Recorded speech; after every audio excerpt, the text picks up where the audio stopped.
Hello world. Je 12.7, 8 hodín ráno, pomaly sa chystám do roboty, čiže si dáme day in my life. I'm back from work. Bol som tam dneska len veľmi krátko, lebo už všetky úlohy, ktoré treba splniť tam, mám za sebou. Fun fact, pracujem v reklamke, ako som mal aj v pláne v predošlom TikToku, kde som hovoril ešte dávnejšie o tom, že už chcem kvitnúť gastro a všetko. Bear with me, stále som v gastre, ale okrem toho som aj v reklamnej agentúre. Čiže ešte mi ostávajú nejaké veci, čo musím dneska spraviť, dám si troška home office. Okrem toho som si spravil tento naložený fajnový bagel, so cute and crispy. Čiže tak, idem robiť na home office posledné úlohy, zadania na dnes a potom uvidíme, čo bude ďalej.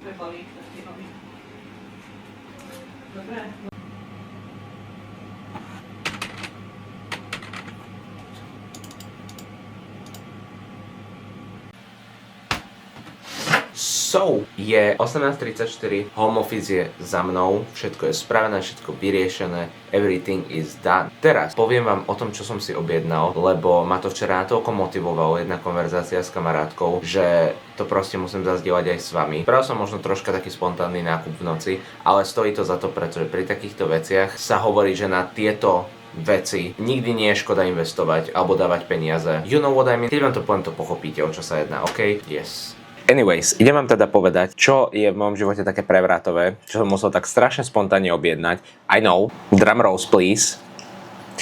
Sú to knihy, ok? Objednal som si knihy, motivovala ma k tomu moja kamarátka, ktorá má BookTok, alebo teda je booktokerka. Point of that being je, že veľakrát v živote, akože ja som prečítal aj dosť kníh, aj všetko, ale nie je dostatočne na to, aby som bol nejak nasýtený. A vždy som si teda primárne hovoril, že chcem čítať viac, ale nikdy som si na to nenašiel úplne čas a tak ďalej. Čiže som spravil tento spontánny nákup, kde som si kúpil 4 knihy. Mám ich aj tuto zapísané, prečítam vám o nich, len tak v krátkosti, aby ste boli asi v obraze. Hodím sem obrázky, nech vidíte covers. Bolo to prevažne z Bookbotu, jedna bola digitálna kúpa a jedna bola z Vinted, lebo tam bola za dobrú cenu, lebo na Bookbote ju nemali v anglickej verzii. A teda jedná sa o knihu Sight. Je to taký sci-fi príbeh z budúcnosti, kde ľudia v podstate nejakým spôsobom cheatnú death. Rovnováhu vo svete vyrovnávajú títo sights, alebo teda kostci. Hej, let's just pretend Grim the Reaper, aby sme tomu porozumeli. Potom druhá kniha je kniha s názvom Dry a je akože veľmi fitting ku aktuálnym heat spikes na Slovensku aj celkovo vo svete.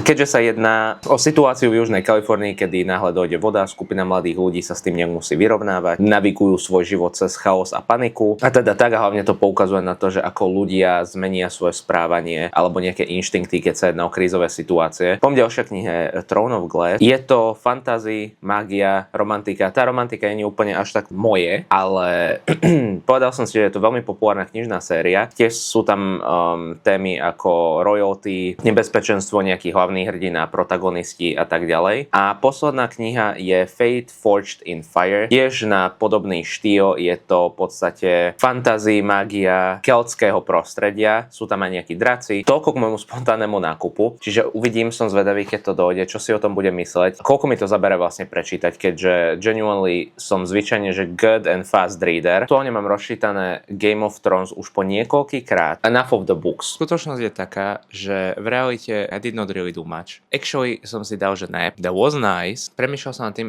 ešte mimo toho, čo som rozprával o tých knihách, že čo som vlastne zažil tak za posledné niečo by som vám mohol zdieľať. A jednou vecou je určite z toho to, že sme boli na chate ako partička. Dám z toho nejaké zábery niekde tu do éteru. Bolo to veľmi nice, boli sme na táloch. Bohužiaľ teplo bolo rovnaké. Príroda bola veľmi nice. Máme z toho asi že 40 minútový vlog, čiže bolo super fun to make. Sme sa boli pozrieť ešte pri hoteli Partizan, pri takom jazierku, čo tam majú. Overall rated 10 z 10. Chata, don't get me, chata, kde sme boli ubytovaní, to bolo zlé. To bolo fakt zlé.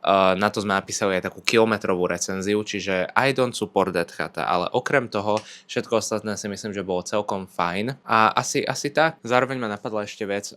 Predtým, jak sme odchádzali na chatu, mal som extrémny bolezub, zubobol, like a huge toothache, ok? S tým, že to trvalo 3 dní, I was up all night, spal som na podlahe, lebo to bolo jediné miesto, kde som zakrýval bolesť zubu tým, že mám bolo celé telo, jak som bol rozbitý. Fakt, že od polnoci do 3. do 4. rána bol som na urgente, kde ma vlastne otočili, že mi pomôcť nevedia. Mal som sebe at one point naraz 2 Ibalginy 400, jeden Flektor, jeden Novalgin 500 did not do anything. Proste ja som sa cítil stále úplne rovnako, nič mi nepomáhalo. Fast forward minulý piatok išiel som ako bolavý prípad k zubárovi ráno, s tým, že sme mali vlastne na tú chatu odchádzať v ten istý v piatok o 10:30. A tak ja som tam išiel na 8 s tým, že mi ho ten kanálik prečistil, vytiahol mi nerv s tým, že to bol problém, teda ten nerv bol problém. Fast forward, došiel som domov od zubára, asi 5 minút na to mi volá kuriér, že mi priniesol moju kameru, na ktorú aktuálne natáčam. Určite si na ňu dáme review, ale tým, že sme išli rovno na chatu, chcel som ju vyskúšať, nebol ani čas na nejaký review unboxing, ale určite z toho niečo spravím do budúcna. Čiže asi to je taký najväčší live update, že teda nová kamera, skoro som došiel o tretí zub a boli sme teda na tých táloch. It was fun, that was super fun. A